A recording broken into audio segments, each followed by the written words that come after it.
అసలు భారతీయ జనతా పార్టీ పరిస్థితి ఏంటి అన్న దశ నుండి ప్రధాన పోటీదారుగా కాదు, ఓ రకంగా థ్రెట్ క్రియేట్ చేసింది ఆమ్ ఆద్మీ పార్టీని. అదే సందర్భంలో అసలు పోటీనే లేదు ఆమ్ ఆద్మీ పార్టీకి అన్న దశ నుండి గెలవడానికి సర్వశక్తులు వడ్డాల్సిన పరిస్థితి వచ్చింది కేజ్రీవాల్కి. ఇక్కడ కేజ్రీవాల్ పాలిటిక్స్కి life and death question main. అది కేజ్రీవాల్కి ఏం కావాలని కోరుకుంటున్నాడు? ఢిల్లీకి ముఖ్యమంత్రి కాదు, దేశానికి ప్రధానమంత్రి కావాలని కోరుకుంటున్నాడు.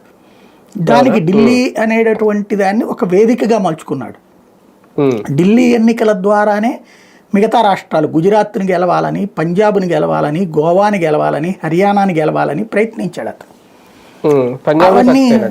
అవన్నిట్లలో ఒక పంజాబ్ అక్కడ కూడా సరైనటువంటి పోటీ కాకుండా కాంగ్రెస్ వాళ్ళల్లో వాళ్ళు కొట్టుకు సావడం వల్ల అక్కడ గెలుపొందగలిగాడు.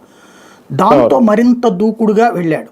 కానీ అతని దురదృష్టం వెంటాడి పార్లమెంట్ ఎన్నికల నాటికి ఆమ్ ఆద్మీ పార్టీ పుంజుకోవడం కాదు, దారుణంగా విఫలమైంది. సరే, విచిత్రం ఏంటంటే ఢిల్లీ ఓటర్ ఎప్పుడు కూడా అసెంబ్లీ ఎన్నికలకు ఒక ఓటేస్తున్నారు, పార్లమెంట్ ఎన్నికలకు ఇంకొక ఓటేస్తున్నారు. అక్కడ ఎంపీలు ఎప్పుడు బీజేపీ వాళ్ళు గెలుస్తున్నారు. అదే సందర్భంలో ఎమ్మెల్యే ఎలక్షన్స్లో ఒకప్పుడు కాంగ్రెస్ గెలిచింది, తర్వాత ఆమ్ ఆద్మీ పార్టీ గెలుస్తుంది. అంటే అక్కడ ప్రజలు స్థానిక సమస్యల పరిష్కారంలో భారతీయ జనతా పార్టీ నమ్మట్లా.